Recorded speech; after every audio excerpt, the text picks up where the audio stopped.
నమస్తే తెలంగాణ ప్రజలారా. ప్రత్యేకంగా మహిళా సంఘాల్లో సభ్యులైన ఎవరైతే పేద మహిళలు ఉన్నారో, మరి తెలంగాణ రాష్ట్రంలో ఉండే సుమారు 5 లక్షల మంది ఆ మహిళా సంఘాలకు సంబంధించిన వాళ్ళు, లోన్లు తీసుకుంటున్న వాళ్ళు, స్త్రీనిధి అప్పులో ఆ అప్పు ఊబిలో కొట్టుమిట్టాడుతూ ఆత్మహత్యలు చేసుకుంటున్న వాళ్ళు, స్త్రీనిధి అప్పు కట్టడం కోసమే వాళ్ళ జీవితాంతం మరి కూలీలుగా మారుతున్న మహిళలు, తప్పనిసరిగా ఇది మీకోసమే. ఈ సార్ పేరు విద్యాసాగర్ రెడ్డి. ఈయన స్త్రీనిధికి ఎండిగా ఉన్నారు. ఈ సారు రిటైర్డ్ బ్యాంక్ ఎంప్లాయీ. ఈ బ్యాంకులో మరి సారు ఆయన ఆర్ఎంగా చేసిండా, మేనేజర్గా చేసిండా, లేదు అని అంటే జెడ్ఎంగా చేసిండా అన్న విషయం అట్లా ఇస్తే, ఈయన స్త్రీనిధిలో సుమారు 12 నుండి 13 సంవత్సరాలుగా కొనసాగుతాడు. తెలంగాణ ప్రభుత్వము మొత్తం ఆ కాలం అయిపోయేంత వరకు ఈయన ఉన్నాడు. కాంగ్రెస్ ప్రభుత్వం వచ్చినాక కూడా ఈయన ఉన్నాడు. మరి సార్ ఏం చేస్తూ ఉన్నాడు ప్రస్తుతం అంటే, పేద మహిళల కడుపు కొట్టి వాళ్ళ రక్తాన్ని జలగల్లాగా జూర్రి వాళ్ళ శ్రమను మొత్తం దోపిడీ చేసే పనిలో ఉన్నాడు. స్త్రీనిధి అనేది మహిళలు, పేద మహిళలు అందరూ మహిళా సంఘాల్లో చేరి, ఒక సంఘంలో సుమారు 6 నుండి 12 మంది మహిళలు ఉంటారు. వీళ్ళకి లోను రావాలంటే ఒక సంవత్సరానికి 1200 సమృద్ధి రుణం కడతారు. ఈ సంవత్సరం ఇట్లా ఒక 6 ఇయర్స్ కట్టాలి. 6 ఇయర్స్ కడితే అంటే ఎంత అవుతుంది? 7200 అవుతుంది. ఈ 7200 అన్నీ వివో అని ఉంటుంది గ్రామంలో మహిళా సంఘాల్లో విలేజ్ ఆఫీస్ అని ఒకటి ఉంటుంది. దీనికి సంబంధించి వీబీకే ఉంటుంది, విలేజ్ బుక్ కీపర్ ఉంటారు. అయితే ఈ సార్ ఏం చేస్తుందంటే, మండలానికి సంబంధించిన ఈ స్త్రీనిధి ఎవరైతే ఉన్నారో మరి ఈ సమృద్ధి నిల్వలన్నీ మరి మండల పరిధిలో ఉండే వివోకి వస్తాయి. ఆ మండల పరిధిలో వివోకి రాకుండా డైరెక్ట్గా మహిళా సంఘాల నుండి ఈ వడ్డీ వసూలు చేసే పని మొదలు పెట్టుకుంటున్నాం. మరి స్త్రీనిధిలో లోన్ ఎంత ఇస్తారు? ఒక సంఘానికి 1,00,000 ఇవ్వచ్చు, ఒక వ్యక్తికి 1,00,000 ఇవ్వచ్చు. ఆ సంఘం పేరు మీద మొత్తానికి 1,00,000 నుండి 10 లక్షలు కూడా ఇవ్వడానికి ఆస్కారం ఉంటుంది. మరి ప్రభుత్వం ఏమో వడ్డీ లేని రుణాలని ప్రభుత్వం చెప్తుంది. మరి స్త్రీనిధి పేరుతోటి వడ్డీకి వడ్డీ, బారు వడ్డీ, చక్ర వడ్డీ కూడా ఈ సార్ ఖాతాలో పడతా ఉంది. ప్రతి సంవత్సరం స్త్రీనిధి టార్గెట్ ఎంత పెడుతుందని అంటే 2,400 కోట్లు. ఆ కోట్ల నుండి సుమారు 5,000 కోట్ల వరకు టార్గెట్ పెట్టుకుంటారు వీళ్ళు. ఈ టార్గెట్ పెట్టిన దానికి దీంట్లో ఇక్కడ జెడ్ఎం కానుండి జెడ్ఎం అయినా మరి ప్రత్యేకంగా ఇప్పుడు జనరల్ మేనేజరు, జిఎం అయినా మరి డిసిఎంలు కావచ్చు, వీళ్ళకి సంబంధించి సీనియర్ మేనేజర్లు కావచ్చు,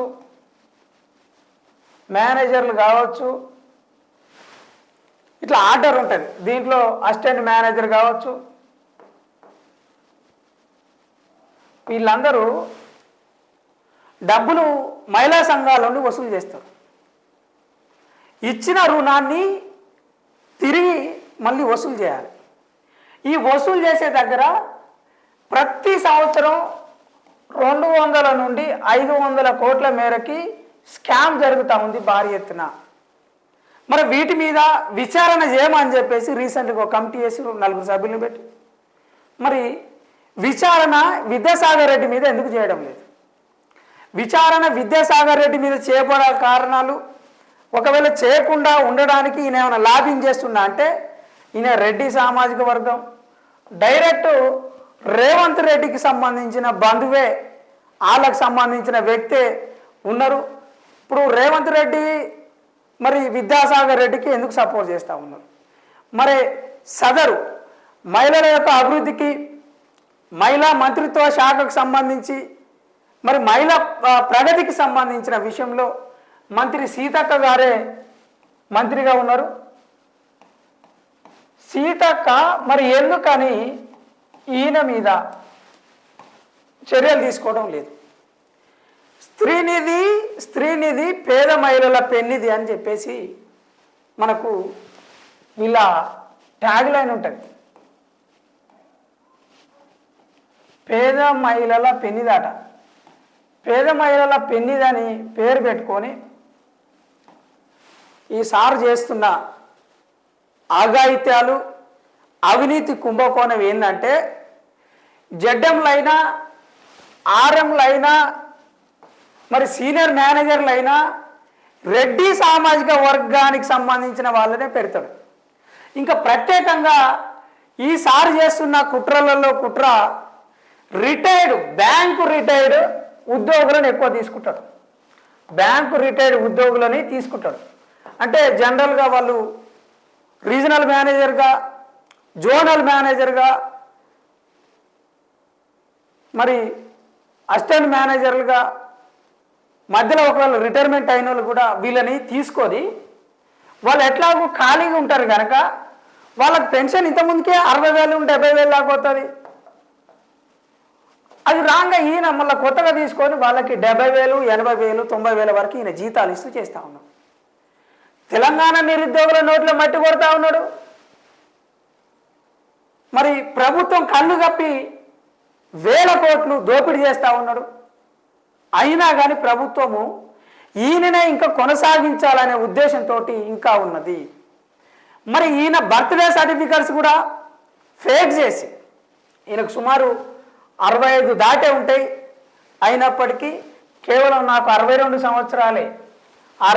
సంవత్సరాలే అని చెప్పేసి ఇంకా 3 సంవత్సరాలు నాకు పీరియడ్ ఉన్నది అని చెప్పేసి ఈయన చెప్తా ఉన్నాడు. అంటే ఎంత కుట్ర జరుగుతూ ఉన్నది. తెలంగాణలో ఉండే మహిళా సంఘాలు, ప్రత్యేకంగా పేద మహిళలు విద్యాసాగర్ రెడ్డి ఉంటే మీ ఆస్తులు అమ్ముకోవాల్సిందే. ఈయన వల్ల కొన్ని మహిళా సంఘాలు మొత్తం అప్పులో ఊబిలో ఉన్నాయి. సమృద్ధి నిధులన్నీ తింటుండు. సమృద్ధి నిధులన్నీ తింటూనే ఉన్నాడు. ఇవన్నీ ఎక్కడ పెడుతుండేనా?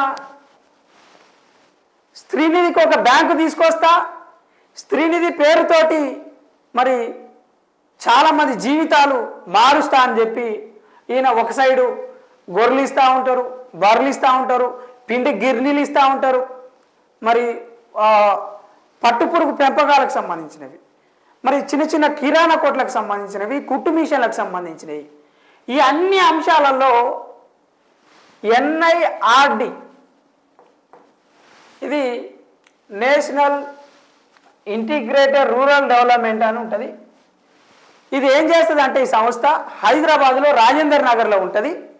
ఈ సంస్థ ద్వారా మేనేజర్లకి, అసిస్టెంట్ మేనేజర్లకి కోచింగ్ ఇచ్చి మరి పేద మహిళల్ని ఏ విధంగా అభివృద్ధి చేయాలనో దాంట్లో వాళ్ళకి తరపీది ఇస్తారు. మరి తరపీది ఇచ్చేది నువ్వు బాగు చేద్దానిక లేదనంటే మీ శ్రీనిధి మేనేజర్లకి, అసిస్టెంట్ మేనేజర్లకి వీళ్ళ సొమ్ము అంతా కాజేయమని చెప్తున్నావా? కాజేసిన సొమ్ము అంతా ఏం చేస్తున్నాం అనేది ప్రభుత్వానికి చెప్పాలి. ఈయన మీద ఆడిటింగ్ చేయాలి. ఈయన ఈ 12-13 సంవత్సరాల్లో చేసిన దోపిడీ ఏదైతుందో అదంతా బయటికి తీసుకురావాలి. అట్లా తీసుకురాకపోగా రేవంత్ రెడ్డి గారు ఆయన CMOలో చీఫ్ మినిస్టర్ ఆఫీస్ అని ఉంటుంది, ముఖ్యమంత్రి గారి కార్యాలయంలో చంద్రశేఖర్ రెడ్డి అనేట ఆయన ఒక ఆఫీసర్ ఉన్నాడు. ఆయన కూడా IAS ఆఫీసరు. ఈయనను పట్టుకొని మళ్ళీ అధికారంలోకి రావాలి, మళ్ళీ ఈయన MDగా ఉండాలని కూడా కుట్ర చేస్తూ ఉన్నాడు. స్త్రీనిధి నుండి ఆ మహిళా సంఘాలలో ఉండే చాలామంది ప్రజలు మాకు ఫోన్ చేస్తూ ఉన్నారు. ఇది సారు చాలా దోపిడీ చేస్తూ ఉన్నాడు, ఈయన ఉంటే మాకు న్యాయం జరగదు, మా జీవితాలు బాగుపడవు. మరి పేద మహిళలు ప్రతిరోజు వాళ్ళకి రెక్కాడితే డొక్కాడని పరిస్థితులలో మరి ఇంతమంది పేదలు వాళ్ళు పొదుపు చేసిన డబ్బులన్నీ ఎందుకని ఈయన కాజేస్తున్నాడో కూడా ఇంకా అర్థం కాని పరిస్థితి. ఈయన మీద చాలా వార్తలు వచ్చినాయి. మరి ఎందుకని ఇంకా ప్రభుత్వము నీరు గారుస్తూ ఉంది? ఒకవేళ ప్రభుత్వం పట్టించుకుంటే వీళ్ళ జీవితాలు ఎప్పుడో బాగుపడతాయి కదా. ఇది గతంలో వచ్చిన న్యూసే. ఇది స్త్రీల ప్రాతినిధ్యం లేని స్త్రీనిధి మహిళలకు సంబంధించిన ఎంపవర్మెంట్, వాళ్ళ సాధికారత కోసం మహిళలు కూడా ఇంటింటి కుందేళ్ళగా ఉండకూడదు, వాళ్ళకి ఆర్థిక స్వావలంబన ఉండాలి, వాళ్ళకి ఆర్థిక పరిపుష్టి ఉండాలి, వాళ్ళకి సంపదలో కూడా వాటా రావాలని చెప్పేసి భారత రాజ్యాంగం చెప్తా ఉన్నది. ప్రత్యేకంగా రాష్ట్రాలలో ఉండే స్కీమ్స్ కూడా వీళ్ళకి అనుకూలంగానే మరి చాలా స్కీమ్స్ ఉంటాయి. దాంట్లో డ్వాక్రా నుండి వచ్చేవి, మరి సహకార సంఘాల నుండి వచ్చేవి, ప్రత్యేకంగా మహిళా అభివృద్ధికి సంబంధించి మహిళా మంత్రిత్వ శాఖ నుండి కూడా భారీ ఎత్తున నిధులు వస్తాయి. మరి ఎన్నికల ఎజెండాగా పెట్టుకొని కూడా మహిళల్ని ఒక రకంగా తప్పుదోవ పట్టించి ఆ ఎన్నికలలో మహిళా సంఘాల యొక్క ప్రాతినిధ్యం, మహిళా సంఘాలు ఓటేపించిన దాఖలు కూడా చాలా ఉంటాయి. అయితే ఈయన చేసిన దాంట్లో పేదరిక నిర్మూలన కోసం ఏర్పాటు అయిన స్త్రీనిధి అగ్రవర్ణ రిటైర్డ్ అధికారుల చేతిలో బందీ అని చెప్పేసి ఆదాబ్ హైదరాబాద్లో వచ్చిన గతంలో న్యూస్.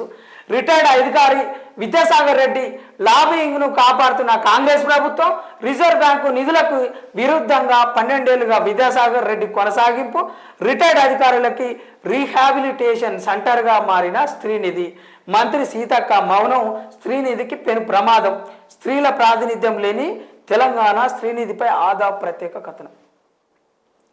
దీంట్లో బోర్డ్ ఆఫ్ డైరెక్టర్స్ 19 నుండి 20 మంది దాకుంటారు. వాళ్ళను కూడా ఏం మాట్లాడని పరిస్థితి. ఈయన బోర్డ్ ఆఫ్ డైరెక్టర్స్ కూడా రెడ్డి సామాజిక వర్గానికి చెందిన వాళ్ళను చూస్తాడు.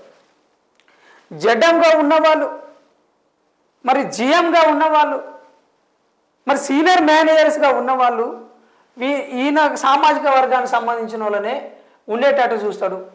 ఎందుకనంటే దాంట్లో జరిగిన కుట్రలు కుతంత్రాలు బయటకు పోకుండా మరి 2 ఉద్యోగుల్ని, మేనేజర్స్ని, ఒక సీనియర్ మేనేజర్ని కూడా తీసేసిండు.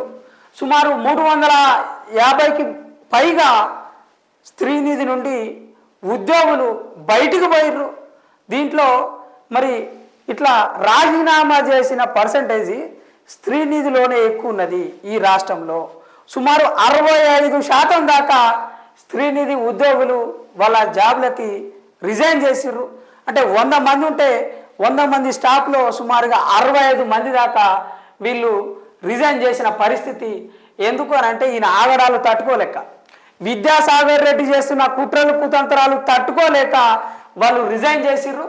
మరి ఈయన మీద విచారణ చేయడానికి ప్రభుత్వం ఏమాత్రం నిర్ణయం తీసుకుంటుంది? నిర్ణయం తీసుకోకపోగా రెడ్డి సామాజిక వర్గానికి సంబంధించిన మీ అధికారుల్ని, మీకు సంబంధించిన మీ కులానికి సంబంధించిన మరి ఎవరైతే కుట్రదారులు, అవినీతి పరుల్ని కాపాడే ప్రయత్నము రేవంత్ రెడ్డి చేస్తూ ఉన్నది అనేది కూడా తేటా తెల్లం అవుతుంది. మరి రేవంత్ రెడ్డి గారు వెంటనే విద్యాసాగర్ రెడ్డిని స్త్రీనిధి నుండి తప్పియాలి. ఎవరైతే అర్హులైన వాళ్ళు ఉంటారో, మరి ప్రత్యేకంగా ఐఏఎస్లు కావచ్చు, ఇంతకుముందుకు ఎవరైతే డిప్యూటీ కలెక్టర్స్ ఉన్న వాళ్ళు కావచ్చు, లేదు అనంటే ప్రత్యేకంగా గ్రామీణ పేదరిక నిర్మూలన చేయడంలో ఎవరికైతే అనుభవం ఉందో వాళ్ళని పెట్టే ప్రయత్నం చేయాలి. ఈ విధంగా మొండిగా పోతే మరి స్త్రీనిధిలో ఎవరైతే భాగస్వాములయ్యారో మరి దాంట్లో వాటాదారులకి భారీ ఎత్తున నష్టం జరుగుతుంది. రిటైర్డ్ అధికారులకి రీహాబిలిటేషన్ సెంటర్గా మారిన దుస్థితి తెలంగాణ స్త్రీనిధికి ప్రస్తుతం మేనేజింగ్ డైరెక్టర్ కొనసాగుతున్న విద్యాసాగర్ రెడ్డి 2009లో నాబార్డ్ సంస్థలో అసిస్టెంట్ జనరల్ మేనేజర్గా విఆర్ఎస్ తీసుకొని, అంటే ఆయన వాలంటీర్ రిటైర్మెంట్ తీసుకొని 2009లో నాబార్డ్ సంస్థ నుండి ఆయన వచ్చి సెర్ప్లో కన్సల్టెంట్గా మారి అక్కడ మొదలైన ఈయన ప్రస్థానం. దాని ద్వారా 2011 నుండి ఇప్పటి వరకు ఈ సంస్థకి ఎండిగా కుర్చీని వదిలిపెట్టకుండా పాలనలో ఉన్న ప్రభుత్వ పెద్దల్ని ప్రసన్నం చేసుకుంటూ గడిచిన 12 ఏళ్లుగా శ్రీనిధి తన హస్తగతం చేసుకున్నాడనే ఆరోపణలు కొక్కలలు.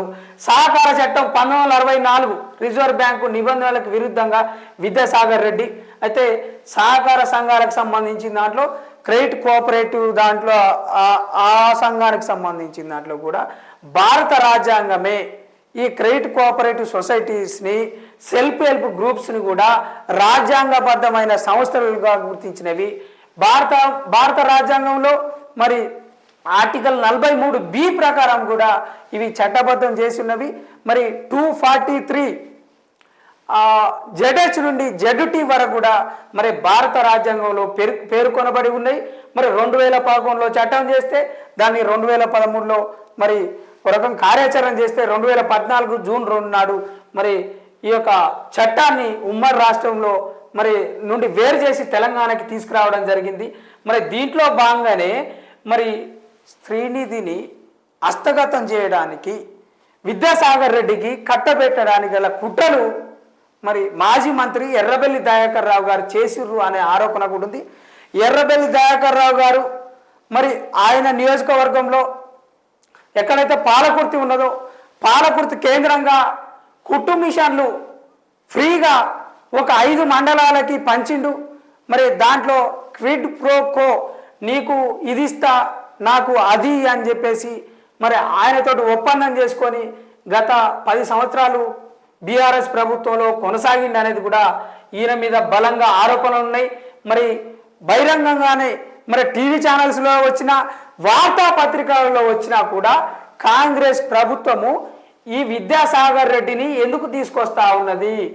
సహకార చట్టం 1964 రూల్ నంబర్ 28 ప్రకారం ఏదైనా సొసైటీలో CEO మరియు వేతన అధికారుల 58 సంవత్సరాలు మించి సర్వీసులో ఉండకూడదు అనే నిబంధన ఉన్నా కూడా దాన్ని తుంగలో తొక్కి తెలంగాణ శ్రీనిధిలో ఉన్న 9 మంది రిటైర్డ్ ఉద్యోగులు మరి 61 సంవత్సరాలు పైబడిన వారే ఉండడం కొసమెరుపు.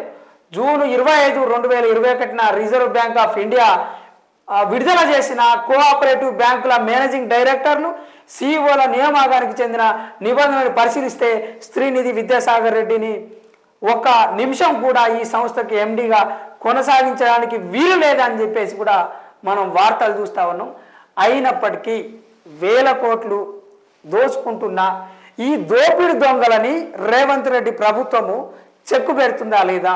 మరి విద్యాసాగర్ రెడ్డిని ఇంకా ఎంతకాలము కొనసాగిస్తుంది? ఆయన 65 సంవత్సరాలు దాటి మరి కొంతమంది అయితే 70 సంవత్సరాలు కూడా ఉన్నాయి, 75 సంవత్సరాలు కూడా ఉన్నాయని చెప్పేసి మరి బహిరంగంగానే చెప్తా ఉన్నారు. మరి ఎందుకని ప్రభుత్వం వీళ్ళని ఎన్కోసుకొస్తుంది అన్న విషయం కూడా అర్థం కాని పరిస్థితి. ABNలో రీసెంట్గా వచ్చిన వార్తనే శ్రీనిధి దారి మళ్లింపుపై విచారణ కమిటీ. మరి ఈ కమిటీ సెప్టెంబర్ 19 నాడు వచ్చిన వార్తలో మరి పేర్కొనబడి ఉంది. ఈ కమిటీ వేసినప్పటికీ కార్యదర్శి గారు లోకేష్ కుమార్ గారు గురువారం ఉత్తర్వులు జారీ చేశారు.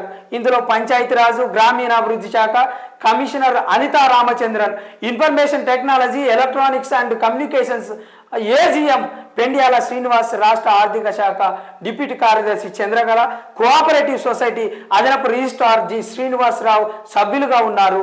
మరి ఇంతమంది సభ్యులుండి విద్యాసాగర్ రెడ్డిని ఎందుకని ఇంకా కొనసాగిస్తూ ఉన్నారు? అంటే ఈయన మీద వచ్చిన ఏదైతే ఆరోపణలు ఉన్నాయో ఆరోపణలన్నీ తేడా తెల్లమైనవి. ఈ విధంగానే రేవంత్ రెడ్డి ప్రభుత్వము మరి రెడ్డి సామాజిక వర్గానికి సంబంధించిన అధికారులని వెనకేసుకొస్తే పేద మహిళల పొట్టగొట్టడానికి చేస్తూ ఉన్నారా మీరు కుట్ర? పేద మహిళల్ని మరి ఆర్థికంగా వాళ్ళని అనగదొక్కడానికి మరి తీసుకొస్తా ఉన్నారా? రీసెంట్గా మహబూబ్ నగర్లో మరి మహిళా సంఘాలని ఆహ్వానించి మరి మీకు లక్షల కోట్లు మీకు రుణాలు ఇస్తామని చెప్పిన రేవంత్ రెడ్డి మరి నువ్వు చేస్తున్న దుర్మార్గం ఏంది? మరి వేల కోట్లు కొల్లగొడతా ఉంటే ఎందుకని ఈయన వెనకేసుకొస్తా ఉన్నావు? ఈయన సర్వీస్ టైం కూడా అక్టోబర్ 22 గుర్తుపెట్టుకోండి. అక్టోబర్ 22 నాటికి సర్వీస్ టైం కూడా అయిపోతుంది. ఈ సర్వీస్ టైము అయిపోయినప్పటికీ మరి ఈయన ఒక సైడు ఈ విచారణ కమిటీని ఆహ్వానిస్తామని విద్యాసాగర్ రెడ్డి చెప్పిస్తా ఉన్నాడు. ఒక రకంగా ప్రభుత్వంతో కూడా బార్గెనింగ్ ఈయనే చేపిస్తా ఉన్నాడు. ఈయనకు సంబంధించిన అధికారి చంద్రశేఖర్ గారు మరి సీఎంఓలో ఉండి కూడా మరి ఏం చేద్దాం అనుకుంటారు వీళ్ళు? వీళ్ళు వేల కోట్లు లక్షల కోట్లు ఈ పంచుకొని మరి ఈ రెడ్డి భూసామాజిక వర్గం మరి వీళ్ళు పేద మహిళల్ని చంపుదామని చూస్తూ ఉన్నారా? వాళ్ళు ఆత్మహత్యలు చేసుకోవాలని చూస్తూ ఉన్నారా? వాళ్ళు కనీసం వాళ్ళ పిల్లలకి తిండి పెట్టలేని పరిస్థితి. చాలామంది ఎవరైతే స్త్రీనిధి అప్పులు తీసుకున్నారో మీరందరూ కామెంట్ చేయండి. మీకు ఎంత అప్పు ఉన్నది, మీరు ఎంత నష్టపోయారు, మీరు మీ పైన ఉండే అధికారి మిమ్మల్ని ఏ విధంగా దోపిడీ చేస్తాడో, మరి ఎవరైతే ఖాతాలు రాస్తా ఉన్నారో ఈ ఖాతాలు రాసే దగ్గర మీ సమృద్ధి నిధులు ఎవరు తింటా ఉన్నారో ఒక్కసారి కామెంట్ చేయండి. మీ మహిళా సంఘాలకు సంబంధించి మరి సమావేశం అయినప్పుడు మరి మా సమృద్ధి నిధులు ఎడిపోయినాయి అనేది కూడా మీరు ప్రశ్నించే ప్రయత్నం చేయండి. శ్రీనిధిలో జరిగే మోసాలని కుట్రలని కుతంత్రాలని ప్రతి చోట ఇప్పుడు శ్రీనిధిలో ఎండి నుండి కింది స్థాయి వీబీకే వరకు దాంట్లో అసిస్టెంట్ మేనేజరు సీనియర్ మేనేజరు మరి రీజనల్ మేనేజరు ఆ చీఫ్ మేనేజరు వాళ్ళ పైన ఉండే జెడ్ఎం జోనల్ మేనేజర్ అయినా మరి ఎవరైతే అందరూ ఉన్నారో వాళ్ళ హైరార్కీ మరి ఉన్న సిబ్బంది వాళ్ళు ఎలాంటి మోసాలు చేసిర్రు, వాళ్ళు ఎట్లా కుట్రలు చేసిర్రు వాళ్ళని ప్రత్యేకంగా ఇంటర్వ్యూ చేస్తాము. మహిళా సంఘాల దగ్గర కూడా పోయి ఇంటర్వ్యూ చేసి వాళ్ళ విలేజ్ దగ్గరకు పోయి వాళ్ళ ఇళ్ళకు పోయి మీరు కట్టిన అప్పు ఎంత, మరి నష్టపోయిందంత, వడ్డీకి వడ్డీ ఎందుకోసం చేస్తూ ఉన్నారు, మరి మహిళల మీద ఫైన్ ఎందుకు మరి వేస్తూ ఉన్నారు, ప్రభుత్వం మరి వడ్డీ లేని రుణాలు అంటూనే మరి ప్రజల యొక్క నడ్డెందుకు విరుస్తున్నది అని చెప్పేసి ప్రతి కుట్రలని కుతంత్రాలని స్త్రీనిధిలో జరిగే అవినీతి భాగవతాన్ని ఎన్ఎన్ మీడియా బట్టబయలు చేయబోతా ఉన్నది. మరి ప్రభుత్వం వెంటనే స్పందించాలి, ఈ ఎండీని తొలగించాలి, అర్హులైన అధికారులను నియమించాలని మేము కోరుతా ఉన్నాం. Thank you.